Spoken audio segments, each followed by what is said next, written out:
श्री गणेशाय नमः।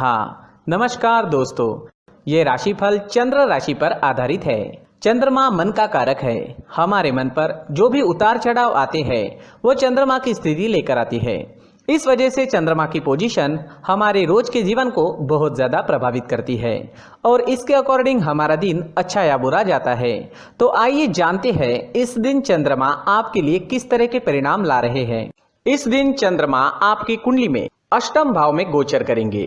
ये दिन आपके लिए कई मामलों में अच्छा साबित होगा और इस दिन आपके लिए कई मामलों में सतर्कता भी बरतनी पड़ेगी। इस दिन को आपको अचानक से धन प्राप्ति हो सकती है। आपका रुका हुआ पैसा इस दिन आपको मिल सकता है।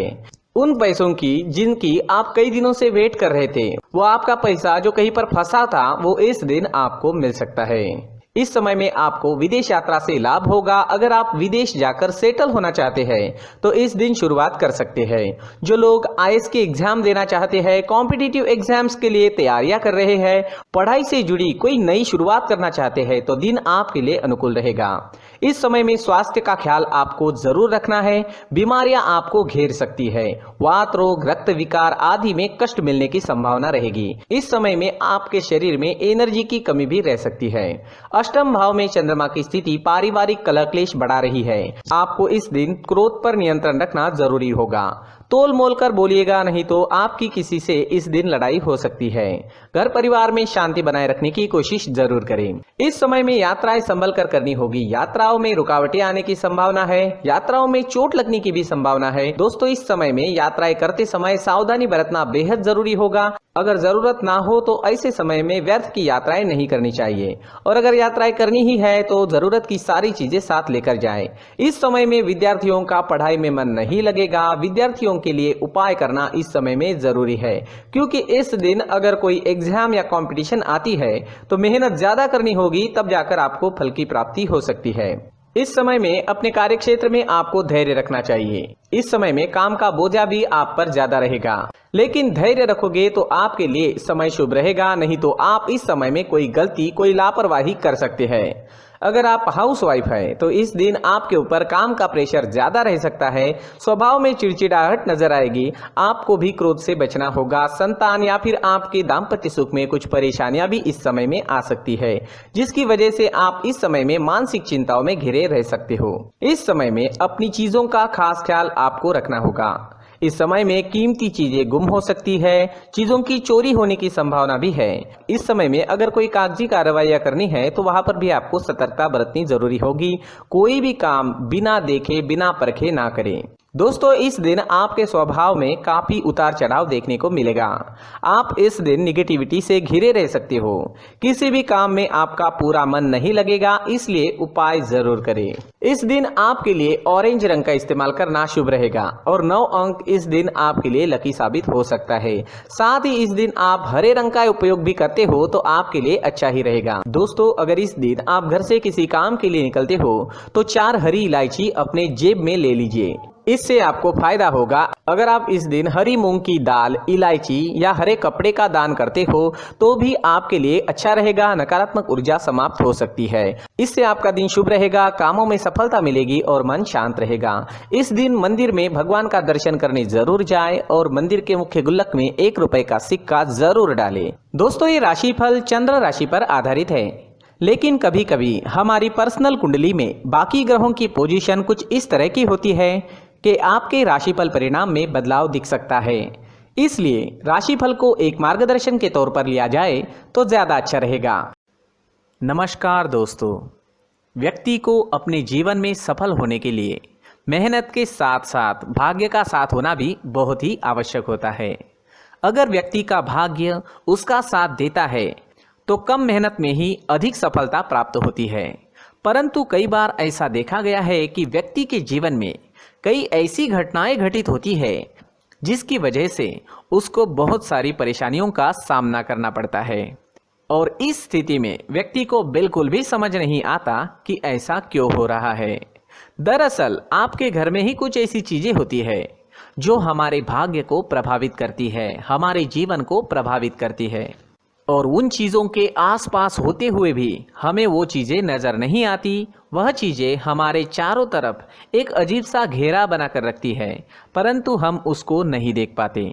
इन चीज़ों से हमारे घर में और हमारे जीवन में नकारात्मकता फैलती है, जिसकी वजह से हमें नुकसान उठाना पड़ता है, जिसकी वजह से हमें भारी नुकसान उठाना पड़ता है। हम पूरी तरह से कंगाल हो सकते हैं। दोस्तों, काफ़ी लोगों को इस तरह की आदत होती है, कहीं से भी बाहर से आते हैं, कहीं भी जूते चप्पल फेंक देते हैं, कहीं पर भी उतार देते हैं।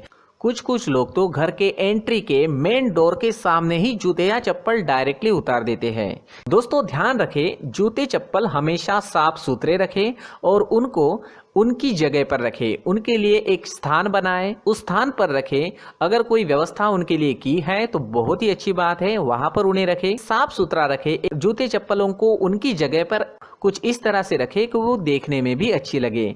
अगर वो चीज़ें देखने में अच्छी लग रही है तो फिर उनसे नेगेटिव एनर्जी उत्पन्न होने की संभावना बिल्कुल भी नहीं रहेगी। तो दोस्तों, इस बात का ध्यान ज़रूर रखें। साथ ही दोस्तों, एक और बात है जिस पर आपको ध्यान देना बहुत ज़रूरी होता है।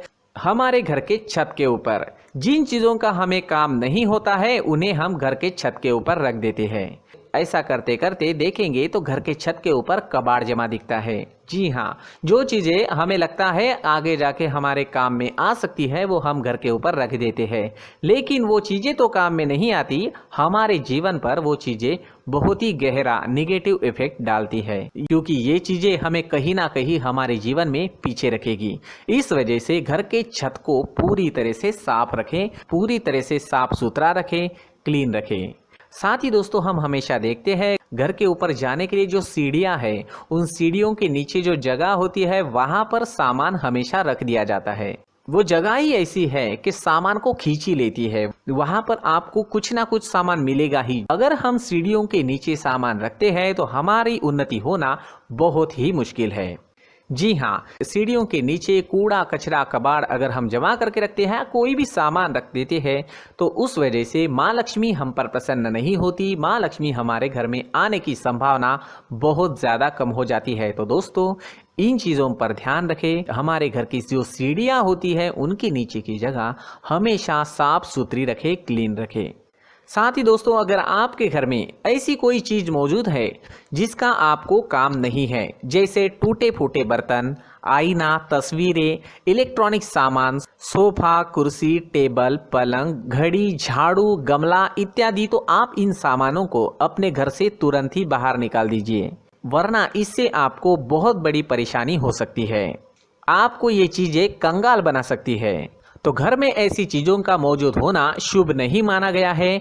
इससे धन की देवी माता लक्ष्मी जी का प्रवेश घर में नहीं होता है। इन चीजों से आपके घर में नकारात्मक ऊर्जा का संचार होता है और जिस वजह से व्यक्ति को मानसिक समस्याओं का सामना भी करना पड़ता है। व्यक्ति के मन में चिड़चिड़ाहट होती है और छोटी छोटी बातों पर गुस्सा आने लगता है। आप जो भी कार्य करते हैं उसमें आपका मन नहीं लग पाता है। इस व्यक्ति का जीवन घर में मौजूद इन चीज़ों की वजह से अंधकार में डूबने लगता है। इसलिए आपको घर में बिना काम की चीज़ें, कूड़ा कचरा नहीं रखना है। दोस्तों, एक और ख़ास बात है, हमारे घर में मकड़ी का अगर जाला है तो वो बिल्कुल भी शुभ नहीं है। जी हाँ, वो अशुभ माना जाता है। घर में मकड़ी का जाला होना अशुभ है। इससे आपके अच्छे दिन भी बुरे दिनों में बदल सकते हैं, क्योंकि मकड़ी अपना जाल शिकार को फंसाने के लिए बनाती है। और अगर आपके घर में मकड़ी का जाला है तो इससे घर में नकारात्मक ऊर्जा का प्रभाव अधिक बनता है और वास्तुशास्त्र के अनुसार इससे सकारात्मक ऊर्जा का नाश होना शुरू हो जाता है। दोस्तों, मुख्य द्वार भी हमेशा साफ सुथरा रखें। मुख्य द्वार को हमेशा सजाया जाता है, क्योंकि मुख्य द्वार से ही हमारे घर में लक्ष्मी का प्रवेश होता है। तो मुख्य द्वार को साफ सुथरा रखें और सजा कर रखें तो बहुत अच्छा रहेगा। इससे मानसिक रोग और घर की परेशानियां दूर हो जाएगी, धन की कोई कमी नहीं रहेगी और इसके साथ साथ आय के नए स्रोत भी खुलने लगेंगे। इसी के साथ और कुछ चीज़ें हैं, जैसे टूटी फूटी जो भगवान की मूर्तियां होती है वो हमारे घर में नहीं रखनी चाहिए। साथ ही जो भगवान के पुराने फोटो है जो जमा करके रखे हुए होते हैं, तो दोस्तों वो चीज़ें नहीं रखनी चाहिए। जो भगवान के फोटो या भगवान की मूर्तियां जो घर के मंदिर में हैं, बस वहाँ तक सीमित है। अगर आपके घर के शोकेस में भी वो मूर्तियाँ रखी है, कुछ फोटो रखे थे, उन्हें भी साफ करते रहना चाहिए। जिन चीज़ों को हम मेंटेन नहीं कर पाते, साफ नहीं रख पाते, उन चीज़ों को घर से हटा देना ही आपके लिए अच्छा रहेगा। साथ ही दोस्तों कुछ तस्वीरें हैं, जैसे डूबते नाव की तस्वीर या फिर झगड़े की तस्वीर या फिर कुछ ऐसी तस्वीरें होती है जो देखते ही हमें समझ में आ जाता है कि ये तस्वीर निगेटिविटी दर्शा रही है। इस तरह की तस्वीर भी आपको आपके घर में नहीं रखनी है। जी हाँ, इस तरह की तस्वीर लगाने से भी हमारे जीवन में उसी तरह की घटनाएं घटित होना शुरू हो जाता है। हर एक चीज़ हमारे घर की हम पर प्रभाव डाल रही है, तो इन चीज़ों को ध्यान में आपको रखना होगा। तो दोस्तों कुछ ऐसे छोटे मोटे बदलाव करके हम हमारे जीवन में खुशियाँ ला सकते हैं, तरक्की ला सकते हैं, धन ला सकते हैं, माँ लक्ष्मी जी का प्रवेश हमारे घर में हो सकता है। तो इन चीज़ों को ज़रूर आजमाएं। इस तरह के बदलाव आप आपके घर में ज़रूर करें। धन्यवाद।